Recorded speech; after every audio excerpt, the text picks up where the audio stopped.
शुभ संध्याकाळ सगळ्यांना. प्राजक्ता मंजिंकण्याची वाट या चॅनलवर तुम्हा सर्वांचं खूप खूप स्वागत आहे.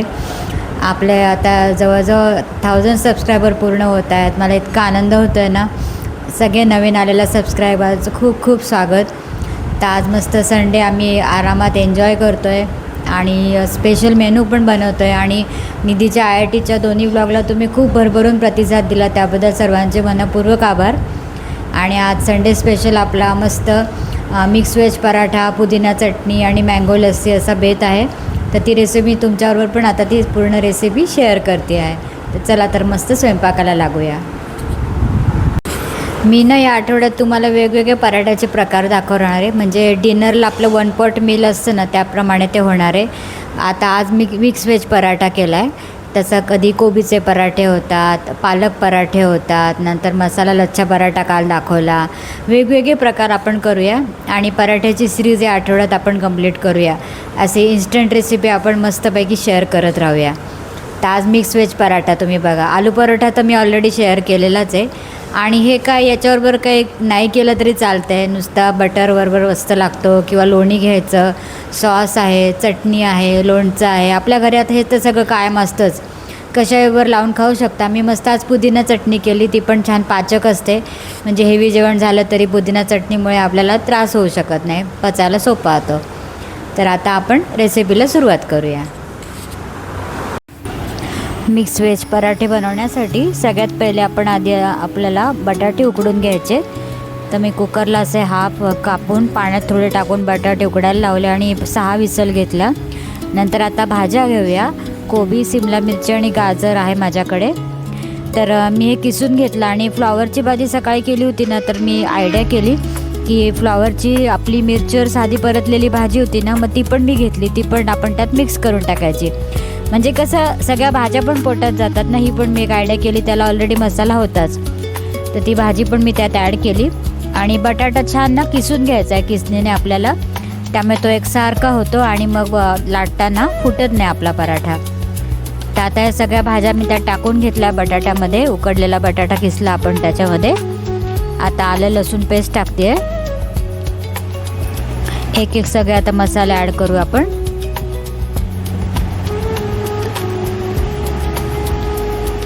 हा मी चाट मसाला टाकला, आपल्या आवडीनुसार टाकायचा. चाट मसाल्याने खूप सुंदर चव येते.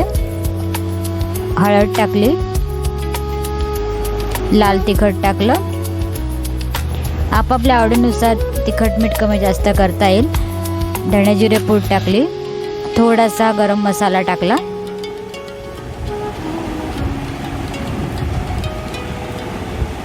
कोथिंबीर टाकली. भरपूर सारी कोथिंबीर टाकायची. आणि साखर आणि मीठ पण टाकायचं आहे आपल्या आवडीनुसार. आणि चव एकदा सगळी टेस्ट बघून घ्यायची व्यवस्थित झालं का. आणि आता लाटायला घेऊया. हे पहा, असं छान पोळीच्या मध्ये सारण ठेवायचं आणि असं दुमडून घ्यायचं छान.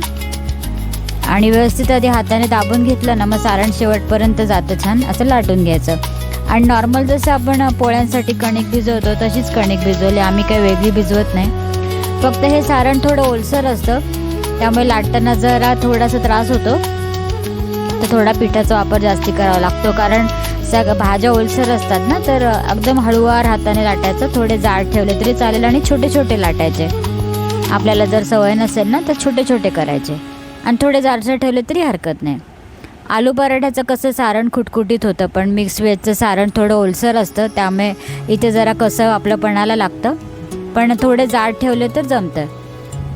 आणि आता मस्त साजूक तूप किंवा तेल लावून शेकायचं आहे. मी तेल लावून शेकले. छान खरपूस भाजायचे आहेत आता आपल्याला.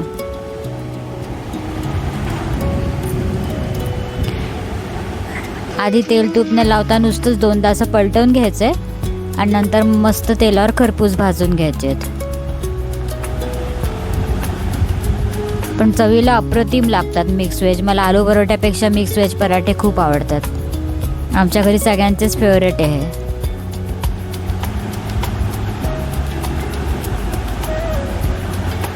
त्यानिमित्ताने सगळ्या भाज्याही खाल्ल्या जातात.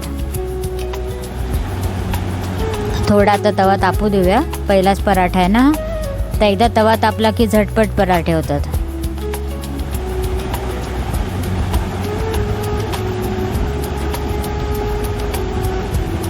हे पहा, आता तवा चांगलाच तापलाय कडक. आता फटाफट होतात. असे खरपूस भाजून घ्यायचे, छान खूप सुंदर लागतात चवीला. थोडं शेकताना काळजी घ्यायची, तुटू द्यायचं नाही. गरम गरम लगेच जेवायला बसायचं झालं की, आणखीनच छान वाटतं गरम खायला. हे पासे पराठे सगळे एक एक करून आम्ही करून घेतले. आपले पराठे रेडी झाले आहेत. आता आपण मस्तपैकी चटपटीत अशी पुदिना चटणी बनवून घेऊया. त्यासाठी साहित्य: पुदिना, कोथिंबीर, कांदा घेतलाय, मीठ, साखर, आलं, लिंबू आणि मिरची. कोथिंबीर आणि पुदिना मी एका प्रमाणातच घेते. आता हे सगळं आपल्याला मस्त मिक्सरला फिरवून घ्यायचं एकसाथ. हे सगळं तुम्ही आवडीनुसार कमी जास्त प्रमाण करू शकता. पुदिना पण एकदम ताजा आणायचा छान. आणि हे पहा, ही आपली चटणी तयार झाली आहे. पुदिना चटणी मस्त झाली होती, एकदम चटपटीत अशी. आता मँगो लस्सी करायला आपली नेहमीसारखी लस्सी करून घेतली. ताक आपण दही घालतो ना, त्याप्रमाणे त्याच्यामध्ये मीठ, साखर टाकून छान घोटून घेतलं आणि पाणी कमी टाकलं, घट्ट ठेवलं. नंतर 2 हापूस आंब्याचा पल्प काढून घेतला आणि तो त्यात ॲड करायचा आपल्या लस्सीमध्ये. एक अतिशय सोपी रेसिपी, सगळ्यात सोपी रेसिपी. आपल्या आवडीप्रमाणे आंब्याचा रस त्यात टाकायचा आहे. मँगो पल्प ॲड केला आणि अजून एक चमचाने जरा चव घेऊन बघायची. साखर जर कमी वाटली तर साखर ॲड करायची आणि मँगो पल्प अजून थोडा घेतला त्याच्यामध्ये. आणि फार सुंदर कलर येतो एकदम, की आपली मँगो लस्सी तयार. आपल्या आवडीप्रमाणे साखर कमी जास्त करून घ्यायची टाकताना. नॉर्मल आधी दही आपलं घोटून घेतलं साखर मीठ टाकून आणि वरतून मँगो पल्प ॲड करायचा. इतकी सोपी रेसिपी आहे. आणि छान थोडं फ्रीजमध्ये थंड व्हायला ठेवायचं आहे. गार प्यायला खूप छान वाटतं उन्हाळ्यात. हे पहा, आपलं फायनल आता तयार डिश. या सगळे जेवायला. हे होतं आमचा डिनरचा मेनू. मँगो लस्सी इकडे ठेवली आहे आणि आलू परोठे, पुदिना चटणी आणि दही with butter extra.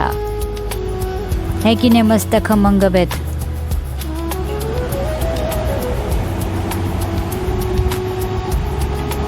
High, good evening सगळ्यांना. तर आज आपल्या आईने मस्त असे पराठे केले आहेत, व्हेज पराठे, आणि मँगो लस्सी पण केलेली आहे.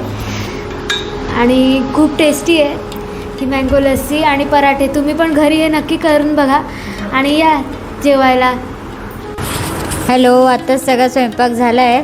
आता थोडा वेळ बसतो, छान गरम झालं इतकं, गार हवे शांत बसतो आणि मग जेवायचा आनंद घेतो. आणि मँगो लस्सी ऑलरेडी संपलेली आहे. आम्हाला टेस्टला उरली नाही, तेच आम्ही इतका हसत होतो. आता उद्या पुन्हा बनवेल. मँगोचा सीझन चालूच आहे आपला. आणि आज छान पराठ्याचा वेगळा प्रकार केला. डिनरला जरा वेगळं बरं वाटतं. भाजी पोळी तर बिलकुल जात नाही आहे सध्या. तर असे छान छान पदार्थ बघण्यासाठी आपलं चॅनल फॉलो करत राहा. आजचा व्लॉग कसा वाटला नक्की सांगा. आणि व्लॉग आवडला असेल तर लाईक करा, शेअर करा आणि सबस्क्राईब करा. भेटू उद्याच्या नवीन व्लॉगमध्ये. तो पण सगळ्यांनी काळजी घ्या. Bye bye, good night.